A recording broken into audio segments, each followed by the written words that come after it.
नागपुरे भाऊ यांनी सांगितलं का आम्हाला थोडा त्यागाच्या जे आव्हान होते, जी बैठक बंद झाली,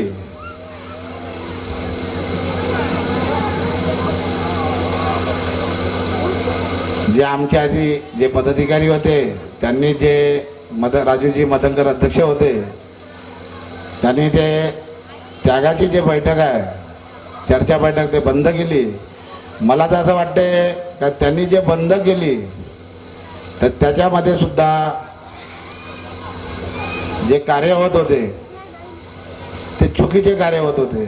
कारण की ज्यांचा त्याग सुरू राहत होता आणि आमचे मार्गदर्शक 100 किलोमीटरवर कार्य देत होते आणि त्यांचा जो त्याग आहे सुरू असतानाच 15 दिवसाआधीच तो मार्गदर्शक माझ्या मोठेपणा दिसला पाहिजे, माझ्यासोबत 100 सेवक आल्या पाहिजे, त्याकरता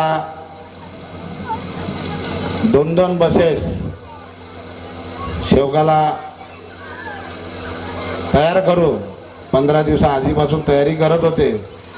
त्याकरता एक वेळा आमच्या परिसरामध्ये मार्गदर्शक आहे शंकरराव हेडऊ यांनी यवतमाळ शिरपूरला कार्य दिले होते। त्याच्या कार्याला 15 दिवस ते 12 ते 15 दिवस बाकी होते आणि यांनी 2 बसेस भरून सर्व आमच्या परिसरातल्या सेवकांना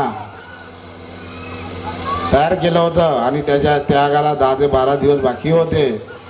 आणि जेव्हा मी त्यांना विचारलं का तयारी कुठची सेवकांना, तर म्हणे आम्ही शिरपूरला त्यागाच्या हवनाला चाललो म्हणे। जेव्हा माहिती काढली तर 12 ते 15 दिवसा आधीपासून आम्हाला आमच्या मार्गदर्शकांनी सांगितलं म्हणे अशा वेळेस जे सेवक कार्यकर्ते त्यागाचे आणि त्या त्यागामध्ये कुठे त्याची चुकभूल झाली त्याला तो मार्गदर्शक सांगते की आम्ही 100 जण येणार आहोत आणि जे काही चुकभूल झाली तर ती चूक तो लपवून ठेवते आणि त्याला वाटते का माझ्या घरी नागपूरवरून 100 लोक येणार आहे आणि माझी ही चूक झाली, माझा त्याग डुबला तर कसं होईल। त्या भीतीमुळे तो आपली चूक समोर आणत नाही।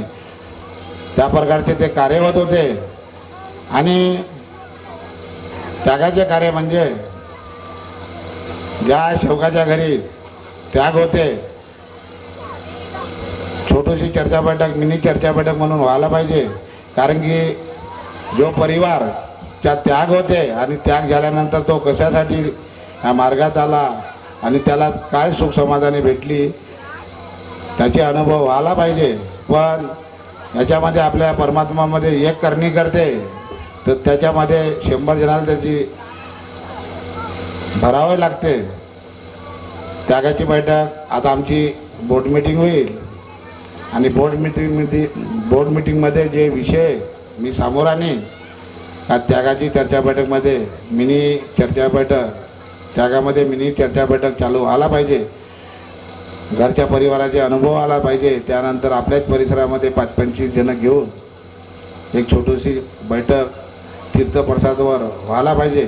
कारण की ज्या परिवाराचा जेव्हा त्याग होते त्यांचे जे अनुभव समोर येते कशासाठी मार्गात आला आणि मार्गात आल्यानंतर त्यांच्या त्याग गेल्यावर ते आपल्याला सेवकालासुद्धा माहीत होते आणि जे मार्गदर्शक राहते त्यांचे तो सुद्धा कशासाठी मार्गदर्शक त्याचा अनुभव सांगते।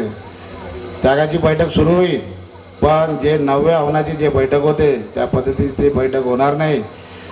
कोणताही अल्पहार वगैरे जेवण वगैरेचा कार्यक्रम राहणार नाही। एक तीर्थप्रसाद म्हणून 1-1.5 तासाची बैठक ते त्याच्यावर सुद्धा मी बोर्ड मीटिंगमध्ये तो विषय ठेवणार आहोत। जोपर्यंत मंडळाचा आदेश निघत नाही तोपर्यंत कोणी मार्गदर्शकांनी कोणी सेवकांनी ते त्यागाच्या बैठकबद्दल सामोर येऊ नये। जो मंडळाचा जो आदेश आहे त्या आदेशाचे तोपर्यंत पालन करावे। आणि वेळ झालेली आहे, मला नागपूरला आता 2 कार्यक्रम आहे।